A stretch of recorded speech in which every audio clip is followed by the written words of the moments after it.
Тын-тын-тын-тын-тын. Ну вот, опять. Очень часто я вижу в комментариях вопрос: а ты можешь показать свое портфолио? Ведь ты говоришь о дизайне, а работ видео нет. Почему не указана ссылка на портфолио? Где твое портфолио, спрашивают меня. В этом видео я отвечаю сразу всем. В дизайне сложилась парадоксальная ситуация. С одной стороны, публикуя вакансии, клиенты просят портфолио, которое может подтвердить опыт и уровень специалиста. Но дизайнеры почему-то подразумевают под портфолио лишь набор красивых картинок. Это справедливо, например, для иллюстратора. Иллюстратор, в отличие от дизайнера, не ремесленник, а художник.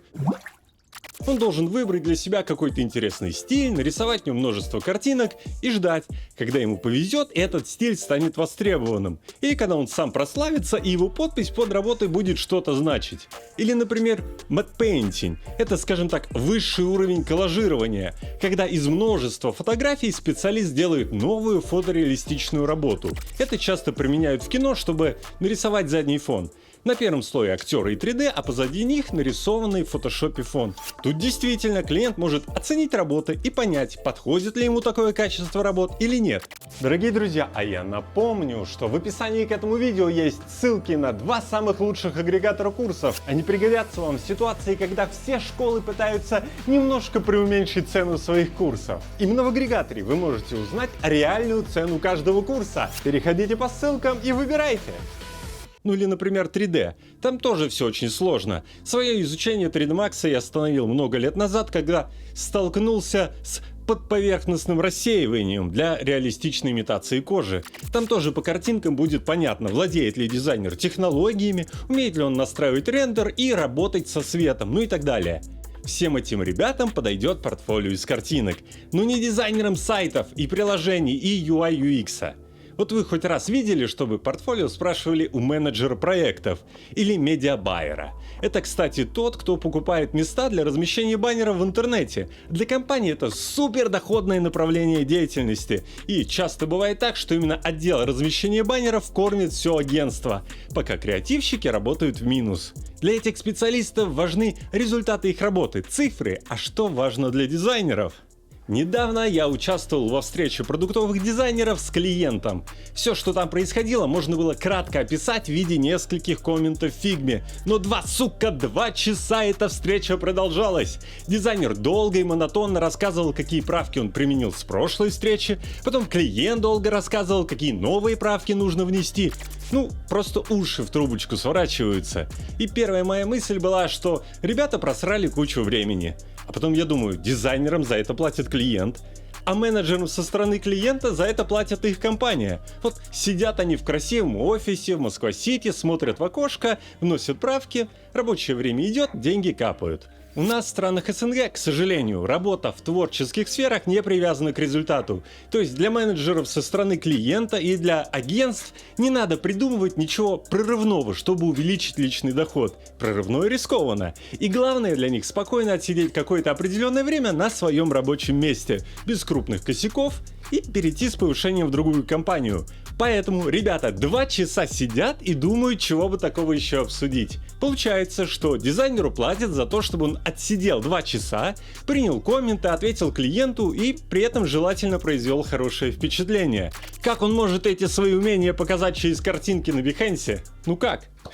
Или другой пример. До появления смартфонов весь дизайн делался для десктопа, то есть для большого экрана, на котором много места. Чтобы не мельчить, значительная часть экрана была отдана под иллюстрации. И для веб-дизайнера создание иллюстраций это была значимая часть его работы. Я помню, как мой арт-директор вырисовывал шерсть на хомяке, чтобы идеально отрезать его от фона, или добавлял шумы в тенях и прорисовывал рефлексы на всех объектах, чтобы иллюстрация смотрелась целостно. Или дизайнеры целыми днями обрабатывали фотки. Вот это были реально творческие задачи. Даже говорили нарисовать сайт. Сейчас же на маленьких экранах смартфонов места для иллюстраций практически не осталось. И современный дизайн выглядит, немножко по-другому. Вот, допустим, сайт Росатома. Это ж кровь из глаз. Вот представьте, что вы увидите у кого-то в портфолио эту работу. Цвета какие-то блеклые, ниже фотки на тапах с пиксельными лицами. Здесь вообще какая-то херня случилась. Текст баннера наехал на текст фотографии. Ну это дерьмо какое-то, объективно. При этом этот сайт стоит десятки миллионов рублей и заказан у самой известной студии. Как же так вышло? Начну издалека. Студия Лебедева однажды сделала логотип московского метро за 232 миллиона рублей. Вау! Об этом писали все СМИ. Хайпово, даже депутат Госдумы отправил запрос в прокуратуру. И действительно, давайте сравним. Старый логотип и новый. За что такие деньги? Мы увидим, что убрали синюю обводочку и чуть потолще сделали засечки. 232 миллиона рублей за это. Если погрузиться в процесс разработки более детально, можно узнать, что дизайнеры студии провели множество исследований, сделали сотни вариантов и провели огромные работы. Но все равно на сотни миллионов рублей, это не тянет. В итоге оказалось, что все это они сделали бесплатно, а деньги все ушли на само физическое изготовление и установку знаков. Для московского метро это решало проблему унификации логотипов, ведь раньше они были в десятке вариаций. Людям легче ориентироваться, когда логотип везде одинаковый. А я напомню, что в метро каждый день спускается более 9 миллионов человек. И студия решила очень важную глобальную задачу, но в портфолио это выглядит, скажем так, хайпово. Вернемся к нашему Росатому. У него тоже была конкретная проблема. Десятки, если не сотни сайтов всех его подразделений, которые были в свое время заказаны у разных веб-мастеров. И все это очень сложно и дорого было поддерживать. Дизайнеры из студии, опять же, решили конкретную проблему. Они переработали все это в едином стиле, а на главное сделали разводящее меню. Есть раздел для журналистов, для поставщиков и для тех, кто хочет там работать. Ну и так далее. Заказчик заплатил за этот сайт и теперь экономит. Но занимались ли творчеством дизайнеры, которые делали этот сайт? Рисовали ли они его? Конечно нет. Это обычная работа ремесленника. Как нам говорили еще в универе, дизайн — это прежде всего ремесло. Теперь переходим к самому важному. Как найти работу? Во-первых, количество дизайнеров на биржах выходит за все разумные пределы. Кажется, что у нас полстраны уже дизайнеров. И если кто-то из вас хочет серьезно заниматься дизайном, надо идти в офис.